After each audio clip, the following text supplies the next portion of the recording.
अहमदनगरमध्ये आज ओबीसी एल्गार मेळावा छगन भुजबळ, बबनराव तायवाडेंसह अनेक ओबीसी नेते उपस्थित राहणार आहेत। नगरमध्ये आज ओबीसी एल्गार मेळावा आयोजित करण्यात आला आहे।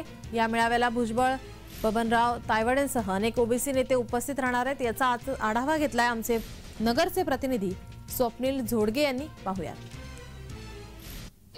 मराठा आरक्षणासंदर्भात अधिसूचना जारी झाल्यानंतर पहिल्यांदाच मंत्री छगन भुजबळ यांच्या नेतृत्वाखाली अहमदनगर जिल्ह्यामध्ये महाएल्गार मेळावा हा संपन्न होणार आहे। आपण पाहू शकता या ठिकाणी मोठ्या प्रमाणात जय्यत तयारी सुरू आहे। या ठिकाणी मांडव टाकण्याचं काम चालू आहे। तसेच लाऊडस्पीकर असेल व इतरही कामे करण्याचं काम मोठ्या प्रमाणात सुरू आहे। यावेळी मंत्री छगन भुजबळ हे आपल्या भाषणातून काय संबोधन करतात याकडे सर्वांचं लक्ष लागून राहिलं आहे। स्वप्नील झोडगे, जय महाराष्ट्र न्यूज, अहमदनगर।